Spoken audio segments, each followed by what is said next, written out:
รายการข่าวนครหลวงเวียงจันทน์รายการข่าวนครหลวงเวียงจันทน์สบายดีท่านผู้ฟังที่เคารพที่นี่สถานีวิทยุกระจายเสียงนครหลวงเวียงจันทน์รายการข่าวนครหลวงเวียงจันทน์ประจำวันจันทร์วันที่4พฤษภาคม2026มีข่าวที่สำคัญต่างๆมานำเสนอต่อบรรดาท่านต่อไปเส้นทางรับฟังรายละเอียดนายกเน้นการร่วมมือลาวไทยแก้ไขปัญหาหมอกควันอย่างยืนยงในอาทิตย์ที่ผ่านมาที่สำนักงานนายกรัฐมนตรีท่านสนไซศรีพันดรนายกรัฐมนตรีแห่งสาธารณรัฐประชาธิปไตยประชาชนลาวได้รับเกียรติต้อนรับการเข้าเยี่ยมคำนับของท่านสุชาติสมกลิ่นรัฐมนตรีว่าการกระทรวงทรัพยากรธรรมชาติและสิ่งแวดล้อมแห่งราชอาณาจักรไทยพร้อมด้วยคณะในโอกาสเดินทางมาเยี่ยมยามและเข้าร่วมกองประชุมอยู่สาธารณรัฐประชาธิปไตยประชาชนลาวโอกาสดังกล่าวท่านนายกรัฐมนตรีได้กล่าวแสดงความยินดีต้อนรับสมเสยและตีราคาสูงต่อการเดินทางมาร่วมกองประชุมอยู่สาธารณรัฐประชาธิปไตยประชาชนลาวโดยเฉพาะแม่นการประสานงานและการร่วมมืออย่างใกล้ชิดระหว่างกระทรวงเกษตรกรรมและสิ่งแวดล้อมของลาวกับกระทรวงทรัพยากรธรรมชาติและสิ่งแวดล้อมของไทยที่ได้ร่วมกันดำเนินมาตรการเพื่อลดผ่อนแหล่งกำเนิดมลพิษโดยเฉพาะหมอกควัน PM 2.5 ในระยะผ่านมาโดยเน้นหนักต่อการรักษาธรรมชาติสิ่งแวดล้อมโดยการส่งเสริมและสุขยู่ให้ประชาชนปกปักรักษาป่าไม้และทรัพยากรธรรมชาติอย่างยืนยงลดผ่อนการจุดป่าและการก่อให้เกิดมลพิษเฝ้าระวังติดตามสภาพอากาศที่อาจส่งผลกระทบต่อการผลิตเกษตรกรรมซึ่งเป็นการประกอบส่วนอันสำคัญเข้าในการเสริมสร้างสายพันธมิตรภาพฐานบ้านใกล้เฮือนเคียงที่ดีระหว่างรัฐบาลและประชาชนสองชาติลาวไทยให้นับมือเจริญงอกงามยิ่งขึ้นพร้อมกันนั้นก็ได้แสดงความยินยามทำข่าวอันอบอุ่นถึงพระบาทสมเด็จพระวชิรเกล้าเจ้าอยู่หัวสมเด็จพระนางเจ้าพระบรมราชินีและท่านนายกรัฐมนตรีแห่งราชอาณาจักรไทยในโอกาสเดียวกันท่านรัฐมนตรีว่าการกระทรวงทรัพยากรธรรมชาติและสิ่งแวดล้อมแห่งราชอาณาจักรไทยก็ได้แสดงความขอบใจต่อการต้อนรับอันอบอุ่นของท่านนายกรัฐมนตรีพร้อมทั้งตีราคาสูงต่อการพัวพันร่วมมืออันดีงามระหว่างไทยลาวในระยะผ่านมาได้แจ้งให้ทราบเกี่ยวกับผลการเฮ็ดเวียกร่วมกับกระทรวงเกษตรกรรมและสิ่งแวดล้อมของลาวซึ่งได้ปรึกษาหารือเกี่ยวกับปัญหามลพิษหมอกควันที่เกิดขึ้นในระยะนี้และทิศทางแผนการแก้ไขในต่อหน้าโดยได้ตกลงกันหลายมาตรการเพื่อร่วมกันควบคุมและลดผ่อนแหล่งกำเนิดของมลพิษโดยเฉพาะการควบคุมการจุดป่า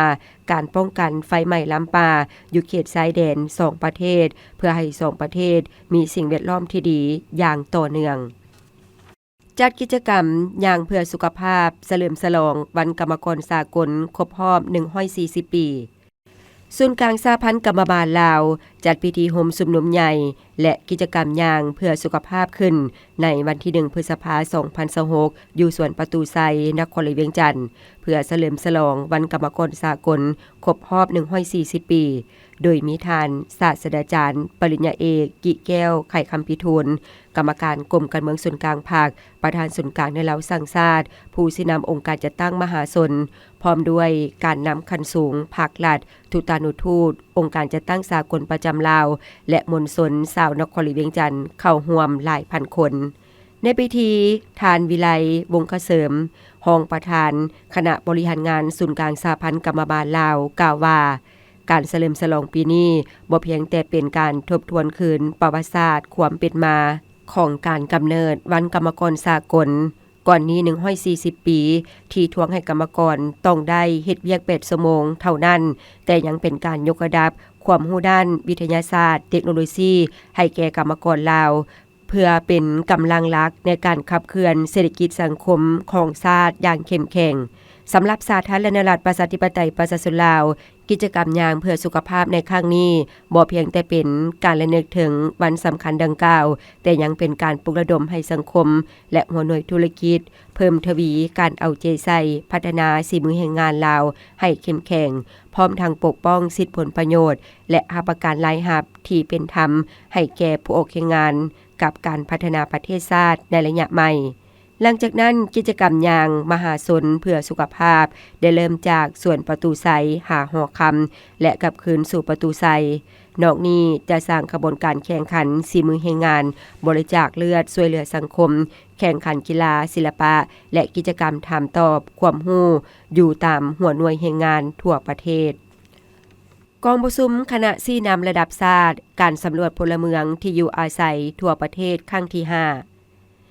ในอาทิตย์ที่ผ่านมาที่นครหลวงเวียงจันทน์ท่านสันติภาพพรหมิหารรองนายกรัฐมนตรีกระทรวงการเงินทั้งเป็นประธานคณะชี้นำระดับชาติให้เกียรติเป็นประธานกล่าวเปิดกองประชุมคณะชี้นำระดับชาติครั้งที่5การสำรวจพลเมืองและที่อยู่อาศัยทั่วประเทศท่านสันติภาพพรหมิหารได้กล่าวว่ากองประชุมครั้งนี้แม้นมีความหมายสำคัญเพราะเป็นการรายงานผลสำเร็จเบื้องต้นของการสำรวจที่ใหญ่ที่สุดของประเทศการสำรวจพลเมืองและที่อยู่อาศัยทั่วประเทศปี2025เป็นเวียกการหนึ่งที่สำคัญที่สุดซึ่งจะสนองข้อมูลสำคัญให้แก่การจัดตั้งปฏิบัติแผนพัฒนาเศรษฐกิจสังคมแห่งชาติก็คือแผนงบประมาณแห่งรัฐในระยะแต่นี้5ปี2030ผลของการสำรวจครั้งนี้ก็จะได้นำใช้เข้าในการคาดคะเนจำนวนพลเมืองของประเทศเฮาใน30-40 ปีต่อหน้าจนฮอด2055-2065การสำรวจครั้งนี้เป็นครั้งทำอิฐที่มีการกำหนดข้อมูลข่าวสารด้านภูมิศาสตร์และจับจุดที่ตึกอาคารเพื่อเป็นข้อมูลแบ่งเขตสำรวจซึ่งเป็นบนอิงให้แก่การเดินสำรวจลงเก็บกำข้อมูลการสำรวจครั้งนี้ได้ใช้นักเดินสำรวจและนักกฎการทั้งหมด 12,000 กว่าคนพิเศษการสำรวจครั้งนี้แม้นเป็นครั้งทำอิฐที่ได้จัดตั้งปฏิบัติโดยมีระบบเก็บกำข้อมูลที่นำใช้เครื่องมือแคปปี้ดิจิตอลนำใช้เวลา8อาทิตย์และรัฐบาลได้อนุมัติงบประมาณถึง60ส่วนห้อยเพื่อนำใช้ในการสำรวจส่วนอีก40ส่วนห้อยแม้นการประกอบส่วนทางด้านวิชาการและทุนหอนจากสาธารณรัฐประชาชนจีนและบรรดาองค์การจัดตั้งสากลคงความพัฒนาโดยผ่านองค์การสหประชาชาติกองทุนสำหรับประชากรกองประชุมครั้งนี้แม้นได้รับฟังการรายงานเกี่ยวกับการสรุปตีราคาผลสำเร็จอันพ้นเด่นของการสำรวจพลเมืองและที่อยู่อาศัยทั่วประเทศครั้งที่5ปี2025รายงานผลเบื้องต้นของการสำรวจซึ่งกวมเอาบางตัวเลขต้นต่อเท่านั้นคือจำนวนพลเมืองลาวทั้งหมดปี2025ในนั้นแยกให้เห็นจำนวนเพศหญิงชายจำนวนพลเมืองแบ่งตามแขวงแบ่งตามหมวดอายุอัตราการขยายตัวของพลเมืองในระดับชาติและระดับแขวงตัวเลขเกี่ยวกับจำนวนที่อยู่อาศัยและจำนวนครัวเรือนและขนาดเฉลี่ยของครัวเรือนส่วนผลการสำรวจเกี่ยวกับสภาพการเจริญพันธุ์การเสียชีวิตการยกย้ายของพลเมืองการศึกษาการฮู้หนังสือพลเมืองพิการกำลังแห่งงานและการมีเวียกเฮ็ดงานทำรายละเอียดเกี่ยวกับคุณลักษณะที่อยู่อาศัยแม่นทางของการสำรวจขั้นศูนย์กลางและคณะเชี่ยวชาญอย่างสืบต่อเฮ็ดให้สำเร็จพร้อมนั้นก็จะได้ตีราคาด้านดีข้อคงข้างบทเรียนที่ถอดถอนได้และแผนเวียกจุดสุมที่จะได้จัดตั้งปฏิบัติในต่อหน้ารวมทั้งเวียกการสรุปผลงานและการนำเสนอย่องยอสมเสยพร้อมกันนี้ประธานกองประชุมยังได้เน้นให้เอาใจใส่ในการปรึกษาหารือต่อกับผลเบื้องต้นของการสำรวจครั้งนี้จริงใจแลกเปลี่ยนกงไปกงมาเพื่อความเป็นเอกภาพและเป็นบอนอิงให้แก่การสำรวจขั้นศูนย์กลางก็คือศูนย์สถิติแห่งชาติสืบต่อจะตั้งปฏิบัติการวิเคราะห์วิจัยและสร้างบทรายงานผลการสำรวจครั้งนี้เพื่อเผยแพร่และนำใช้เข้าในการวางนโยบายและเวียกการอื่นๆที่เกี่ยวข้องของภาครัฐเอกชนและสังคมทั้งภายในต่างประเทศตามแผนที่วางไว้ศึกษาความเป็นไปได้ในการพัฒนานิคมอุตสาหกรรมเวียงจันทน์ปากเงิมกระทรวงอุตสาหกรรมและการค้าและบริษัทลงทุนพัฒนาเฟิงยาวลาวจำกัดผู้เดียว ได้มีพิธีร่วมลงนามเซ็นบทบันทึกความเข้าใจเพื่อปรึกษาหารือความเป็นไปได้โครงการพัฒนานิคมอุตสาหกรรมเวียงจันทน์ปากเงิมอยู่เขตบ้านดอนไห้เมืองปากเงิมนครหลวงเวียงจันทน์ซึ่งจัดขึ้นในอาทิตย์ที่ผ่านมาที่นครหลวงเวียงจันทน์ต่างหน้าลงนามโดยทานปริญญาเอกจันทร์แสวงบุญยงรองรัฐมนตรีกระทรวงอุตสาหกรรมและการค้าและทานประธานบริษัทลงทุนพัฒนาเฟิ่งยาวลาวจำกัดผู้เดียวโดยเป็นเกียรติเข้าร่วมสักขีพยานของท่านมาลัยทองกรมสิทธิ์รัฐมนตรีกระทรวงอุตสาหกรรมและการค้าท่านศิริราชธงสินทองเพ็งประธานคณะกรรมการปกครองนครหลวงเวียงจันทน์พร้อมด้วยภาคส่วนที่เกี่ยวข้องเข้าร่วมโครงการดังกล่าวเป็นโครงการลงทุนร่วมระหว่างภาคธุรกิจเอกชนลาวและภาคธุรกิจเอกชนต่างประเทศซึ่งเป็นโครงการที่นำไส้ดินของบริษัทเองในเนื้อที่70เฮกตาร์นำมาสร้างเป็นนิติกรรมอุตสาหกรรมถือเป็นการตัดสินใจสูงและการสะท้อนให้เห็นถึงมากผลของการพันขยายและจะตั้งปฏิบัติแนวทางนโยบายของรัฐบาลเว้ารวมเว้าเฉพาะเป็นการปฏิบัติตามดำรัสว่าด้วยนิคมอุตสาหกรรมฉบับเลขที่313/ลบลงวันที่6มีนาคม2025ซึ่งโครงการนี้เป็นโครงการที่4ที่ได้เซ็น MOU พัฒนานิคมอุตสาหกรรมภายหลังที่รัฐบาลได้ออกดำรัสดังกล่าวในระยะศึกษาความเป็นไปได้โครงการพัฒนานิคมอุตสาหกรรมเวียงจันทน์ปากเงิมมีอายุ18เดือนเริ่มแต่มือลงนามเป็นต้นไปภายหลังโครงการสำเร็จคาดว่าจะมีนักธุรกิจเข้ามาลงทุนหลายกว่า100บริษัทมีมูลค่าการพัฒนาและการลงทุนหลายกว่า165ล้านดอลลาร์สหรัฐสามารถสร้างวิเหตุงานทำได้ 15,000 คนและจะมีกิจกรรมที่ส่งเสริมให้เข้ามาลงทุนเช่นอุตสาหกรรมปรุงแต่งผลิตภัณฑ์เกษตรกรรมอุตสาหกรรมผลิตฝุ่นชีวภาพอนงคธาตุและอาหารสัตว์อุตสาหกรรมการยาและอุปกรณ์การแพทย์อุตสาหกรรมอิเล็กทรอนิกส์และอุปกรณ์ไฟฟ้าอุตสาหกรรมกลจักรอุปกรณ์สิ้นส่วนประกอบและอะไหล่หับใช้การเกษตรและอุตสาหกรรมปรุงแต่งอื่นๆที่รัฐบาลส่งเสริมองค์การปกครองนครหลวงเวียงจันทน์หารือการพัฒนานครหลวงเวียงจันทน์กองประชุมองค์การปกครองนครหลวงเวียงจันทน์ครั้งที่1จัดขึ้นวันที่30เมษายน2026ที่ผ่านมาที่นครหลวงเวียงจันทน์โดยเป็นประธานของทานศิริราชธงสินทองเพ็งประธานคณะกรรมการปกครองนครหลวงเวียงจันทน์มีรองประธานคณะกรรมการปกครองนครหลวงเวียงจันทน์พร้อมด้วยสมาชิกองค์การปกครองนครหลวงเวียงจันทน์เข้าร่วมท่านศิริราชธงสินทองเพ็งกล่าวว่าเพื่อสังรวมและตีราคาคืนผลการจัดตั้งปฏิบัติวิชาการใน1เดือนที่ผ่านมาพร้อมเดียวกันก็จะมีการปรึกษาหารือพิจารณาวิชาการสำคัญเพื่อมีความเป็นเอกภาพร่วมกันในแต่ละปัญหาจากนั้นก็จะได้มีการกำหนดหน้าเวียกสำคัญในเดือนต่อหน้าเพื่อรับประกันการคุ้มครองบริหารบริการสังคมของนครหลวงเวียงจันทน์ให้มีความคล่องตัวกองประชุมครั้งนี้ได้รับฟังการรายงานเกี่ยวกับแผนการการเกี่ยมผลิตเบี้ยไม้ปลูกไม้และการฟื้นฟูป่าไม้ทั่วนครหลวงเวียงจันทน์ประจำปี2026รายงานเกี่ยวกับแผนป้องกันและมาตรการสกัดกั้นเพื่อแก้ไขปัญหาอัคคีภัยในเฉพาะหน้าสำนักงานองค์การบ้านเฮือนและไฟไหม้ล้ำป่าสรุปทดทนบทเรียนจัดกิจกรรมเฉลิมฉลองบุญปีแม่ลาวพ.ศ. 2569อยู่นครหลวงเวียงจันทน์การแก้ไขปัญหาน้ำท่วมขังในตัวเมืองการจัดเรียงบุริมัสยิดบรรดาถนนที่มีชื่อและถนนที่ยังบ่มีชื่อในหาดตัวเมืองอยู่นครหลวงเวียงจันทน์เพื่อกำหนดเป็นอนุสรณ์ให้ประธานคำไต่ 4,000 ดอนคนครัวผ่านแบบแผงสังรวมส่วนสาธารณะ4โคตะบองการจะตั้งปฏิบัติช่วยเหลือและแก้ไขผลกระทบต่อครอบครัวผู้ประสบภัยพิบัติจากพายุฤดูร้อนในนครหลวงเวียงจันทน์การแก้ไขการลักลอบการค้นแห่คำตกคอนอยู่เขตเมืองสังทองและรับฟังการรายงานเกี่ยวกับบทสรุปสภาพพลดินประจำเดือนเมษาและแผนจุดสุ่มประจำเดือนพฤษภาขององค์การปกครองนครหลวงเวียงจันทน์จากนั้นผู้เข้าร่วมก็ได้ประกอบคำคิดคำเห็นแสบรรดาบทรายงานทั้ง9หัวข้อที่เสนอในกองประชุมครั้งนี้ให้มีเนื้อในครบถ้วนสมบูรณ์และสามารถจะตั้งปฏิบัติได้อย่างเป็นรูปธรรมประธานคณะกรรมการปกครองนครหลวงเวียงจันทน์ลงสุขยุโครงการพัฒนาส่วนเจ้าอนุวงศ์วันที่29เมษายน2026ที่ผ่านมาท่านศิริราชธงสินทองเพ็งประธานคณะกรรมการปกครองนครหลวงเวียงจันทน์พร้อมด้วยคณะประกอบมี ประธานคณะกรรมการปกครองเมืองจันทบุรีหัวหน้าองค์การคุ้มครองบริหารตัวเมืองเวียงจันทน์ห้องหัวหน้าห้องว่าการนครหลวงเวียงจันทน์ต่างหน้าห้องการส่งเสริมคุ้มครองการลงทุนนครหลวงเวียงจันทน์แผนกโยธาธิการและขนส่งนครหลวงเวียงจันทน์และแผนกอุตสาหกรรมและการค้านครหลวงเวียงจันทน์ได้ลงติดตามเพื่อสุขยุการก่อสร้างห้านอาหารและห้านกาเฟโครงการพัฒนาสวนเจ้าอนุวงศ์แคมป์ของเมืองจันทบุรีนครหลวงเวียงจันทน์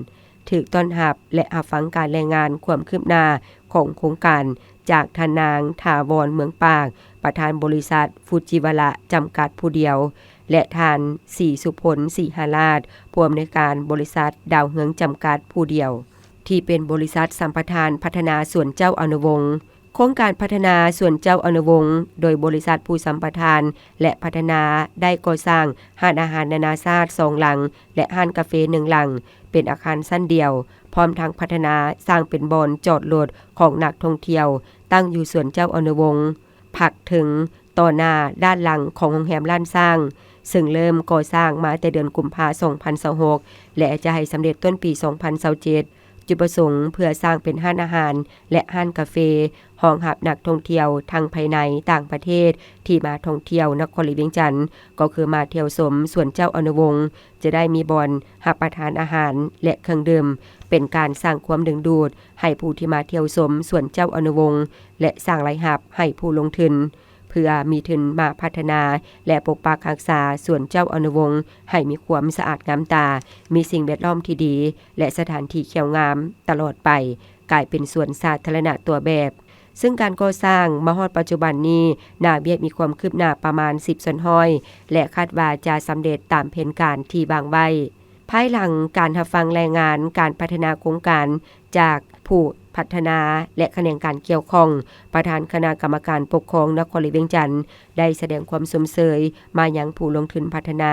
ก็คือผู้สัมปทานส่วนเจ้าอนุวงศ์ที่ได้เอาใจใส่ในการพัฒนาการคุ้มครองและบริหารจัดการด้านต่างๆเฮ็ดให้ส่วนเจ้าอนุวงศ์กลายเป็นสถานที่แห่งหนึ่งเป็นบ่อนพักผ่อนยอดอารมณ์มีความสะอาดงามตามีพื้นที่สีเขียวและมีความเป็นระเบียบเรียบร้อยสามารถดึงดูดนักท่องเที่ยวทั้งภายในและต่างประเทศมาเที่ยวชมสวนเจ้าอนุวงศ์เที่ยวชม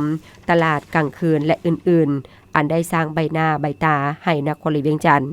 พร้อมนี้ทานยังได้ชี้นำให้ผู้ลงทุนและแขนงการเกี่ยวข้องกวดกาคืนบรรดานิติกรรมต่างๆระหว่างภาครัฐและผู้สัมปทานเช่นกันในผ่านมาก่อนจะมีการพัฒนาโครงการใดหนึ่งขึ้นมาใหม่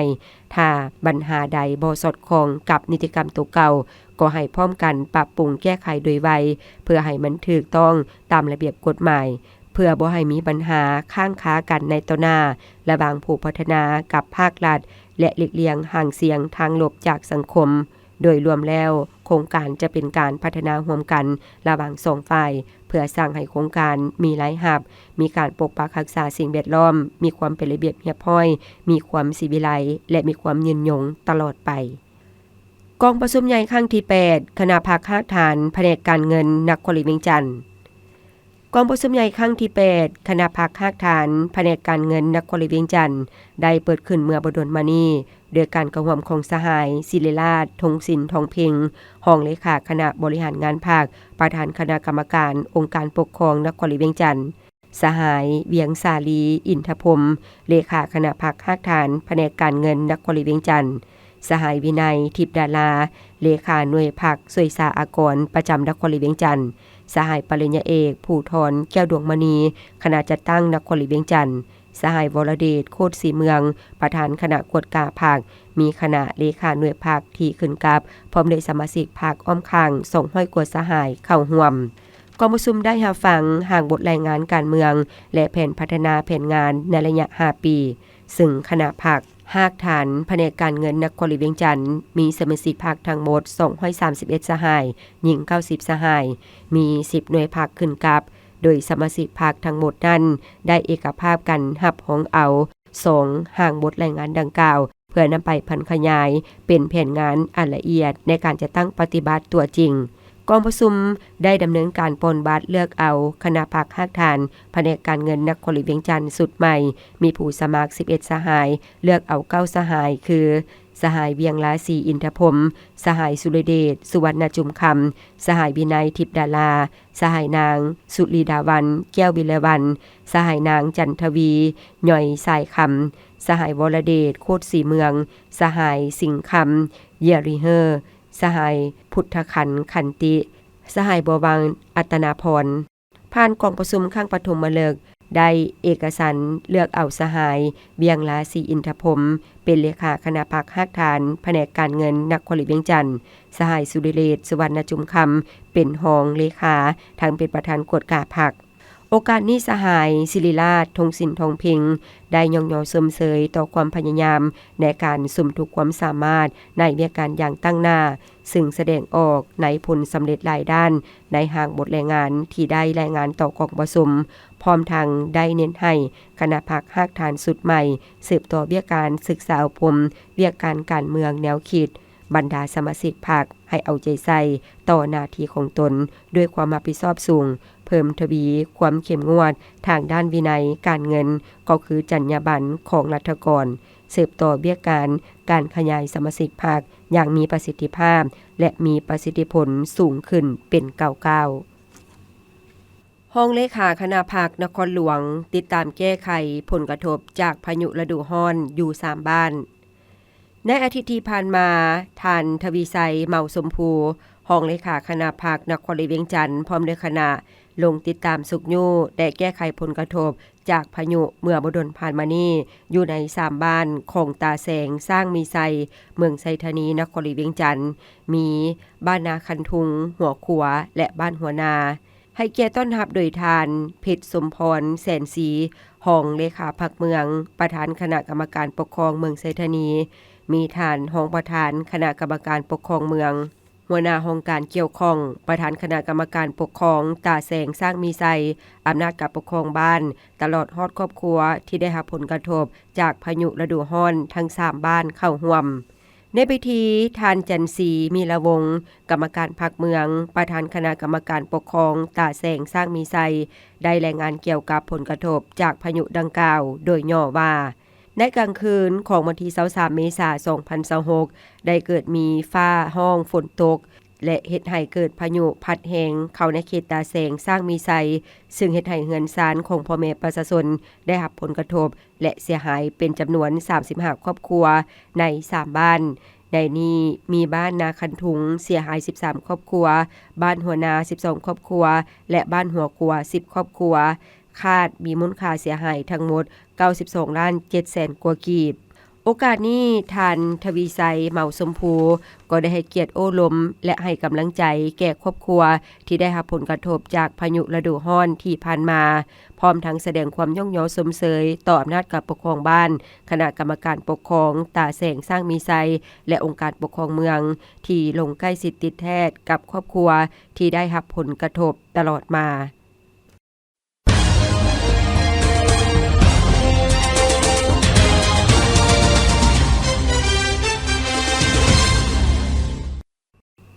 ต่อไปเชิญท่านรับฟังข่าวต่างประเทศปี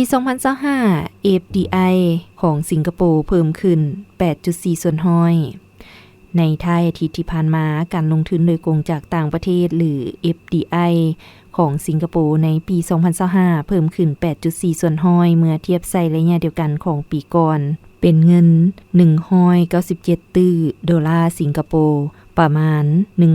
154.3 ตื้อดอลลาร์โดยส่วนใหญ่แม่นการขับเคลื่อนโดยการลงทุนในหุ้น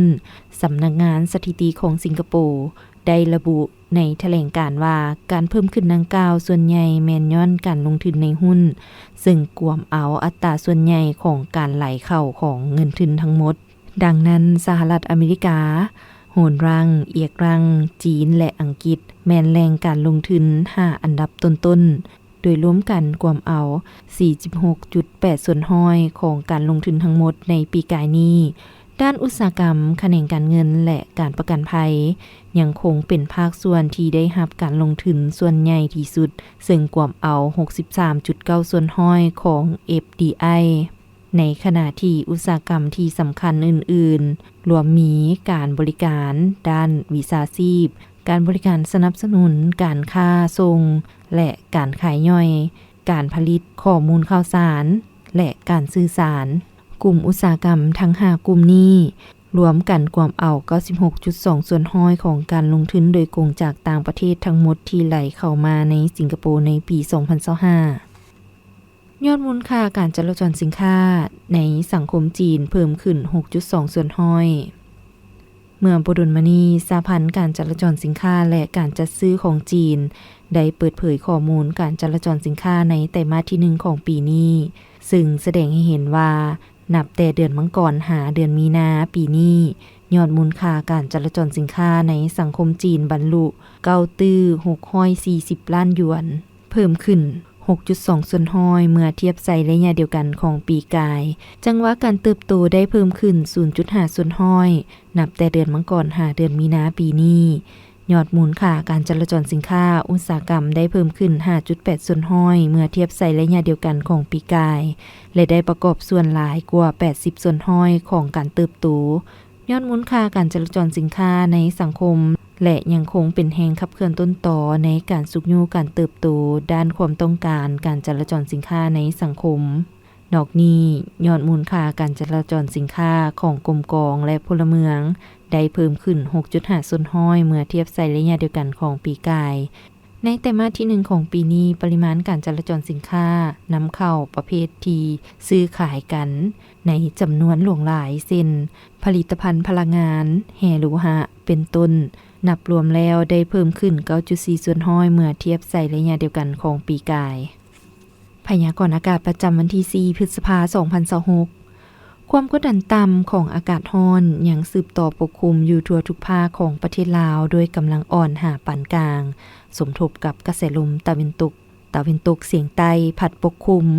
ซึ่งจะเฮ็ดให้อากาศยังร้อนอยู่ทั่วไป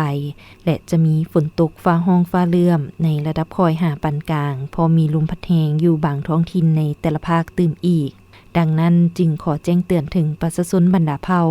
องค์การปกครองท้องถิ่นและองค์การจัดตั้งทุกภาคส่วนจงมีสติระมัดระวังต่อกับสภาพฝนตกฟ้าร้องฟ้าเลื่อมฟ้าผ่าหมักเห็บตกและลมพัดแรงอยู่บางท้องถิ่นขอให้ติดตามข่าวพยากรณ์อากาศจากกรมอุตุนิยมและอุตุศาสตร์อย่างต่อเนื่องสภาพอากาศภาคเหนือด้านตะวันออกแขวงพงสาลีอุณหภูมิเฉลี่ยระหว่าง 13-26 องศามีฝนตกในระดับคอยและมีเนื้อที่ปกคลุมของฝนกวมเอา20-25 ส่วนห้อยแขวงหัวพันอุณหภูมิเฉลี่ยระหว่าง 18-30 องศามีฝนตกฟ้าร้องฟ้าเลื่อมและมีเนื้อที่ปกคลุมของฝนเท่ากับ 50-60 ส่วนห้อยแขวงเชียงขวางอุณหภูมิเฉลี่ยระหว่าง 19-34 องศา